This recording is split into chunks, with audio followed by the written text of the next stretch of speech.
Loneliness is not just a feeling. It is a biological process that literally shrinks your brain, inflames your body, and rewires how you see other people. And the worst part? The longer it lasts, the harder it becomes to fix. By the end of this, you'll understand exactly why. You probably already know what loneliness feels like, that hollow ache after a long day with no one to talk to, the strange sadness of being surrounded by people but still feeling invisible. Maybe you've written it off as a mood thing, something that will pass when life gets busier or you meet the right people. But here's the thing. Loneliness is not waiting for you to fix your schedule. It is actively working on your brain right now. Neuroscientist John Cacioppo spent decades studying this at the University of Chicago, and what he found should completely change the way you think about social connection. This is not about being introverted or extroverted. This is about your brain's survival wiring. Here's how serious this has gotten. In 2023, the U.S. Surgeon General declared loneliness a public health epidemic. Studies estimate that around 50% of Americans report feeling measurably lonely on a regular basis. That is not a personality quirk. That is half the country running a chronic stress response every single day. Your brain evolved to need other people, not metaphorically, literally. For most of human history, being separated from your group meant death, from predators, from starvation, from exposure. So your brain developed a threat detection system specifically tuned to social disconnection. When you feel lonely, that system fires up, and it does not know that you're safe at home scrolling through your phone. It just knows you are alone. Danger. And here's what that stress response actually does over time. First, your cortisol levels spike. Cortisol is your body's alarm hormone, useful in short bursts, but when loneliness keeps that alarm on around the clock, your body stays in a low-grade fight or flight state. Your sleep quality tanks, your immune system weakens, and then your brain starts to physically change.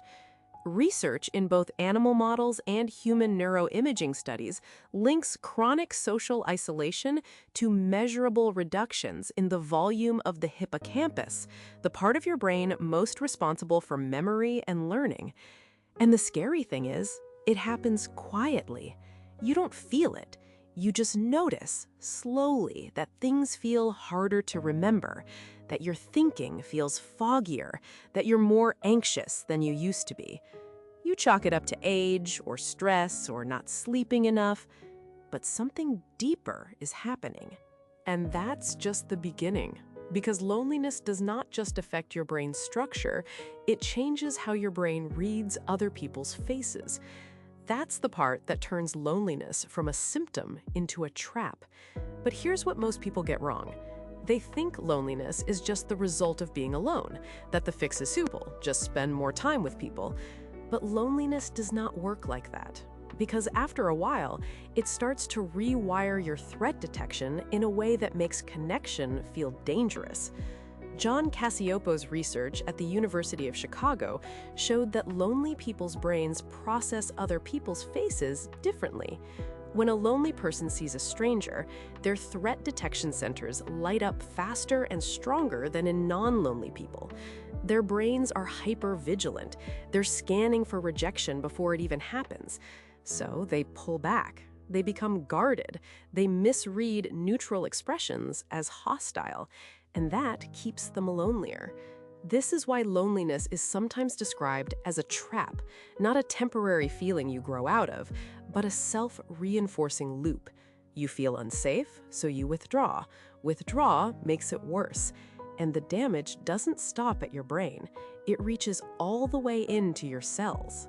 Warm, thoughtful, conversational. Like a wise friend explaining something fascinating about the human mind. Measured pace, pause slightly before key revelations. Compassionate, but never patronizing. Steve Cole at UCLA has done remarkable research showing that loneliness literally changes which genes are active in your immune cells. Lonely people show higher expression of genes linked to inflammation and lower expression of genes that fight viral infections. Your body, under social threat, shifts resources away from long-term health maintenance and toward short-term emergency response. It thinks you're in danger, so it stops looking after itself the way it should.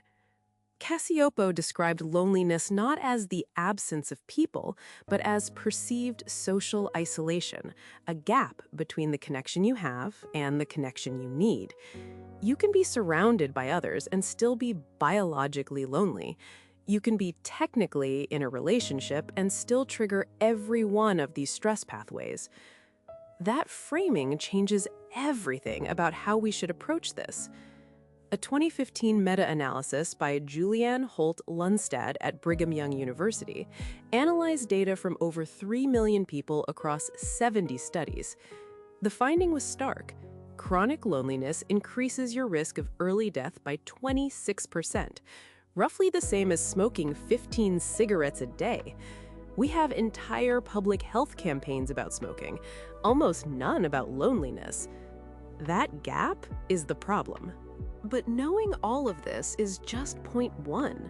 The real question is, what do you actually do about it? Because if loneliness rewires your brain over time, the good news is that so does connection. Your brain is not permanently broken. It is responding to its environment, and you can change that environment. That's point one. Point two is even more practical. Step one, lower the bar for what counts as connection. Most of us are waiting for deep, meaningful friendship before we count an interaction as real.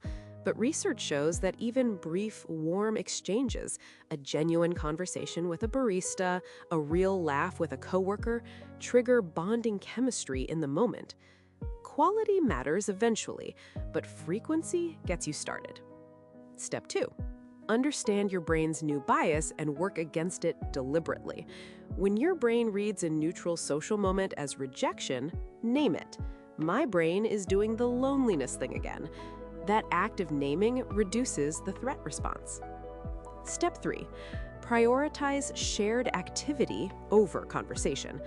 Doing something alongside another person, walking, cooking, watching something together, builds connection faster than just talking. You do not have to perform friendship. You just have to be present with someone doing something real. Cacioppo's research also found that re-engaging in just one close relationship, not 5, not 10, just one, was enough to begin reversing the physiological markers of loneliness within weeks. One person, that is the threshold. Not a social life overhaul, not a packed calendar, just one real connection, tended with care. You don't need a full social life to start healing. You need one person who genuinely sees you. Just one. Start there. Everything else follows from that. Remember how we started? Loneliness literally shrinks your brain. But what I want you to hold on to is this. Your brain changed because it was responding to its environment, and environments can change. The loneliness trap is real, but it has an exit. It starts smaller than you think. One conversation, one walk, one moment of genuine presence with another person. You are not broken. You are a brain doing exactly what it was built to do, trying to survive. The question is just, who do you want to survive with? If this hit home, the video on why anxiety makes it harder to connect goes even deeper into this loop. Subscribe for a new video every week. I'll see you there.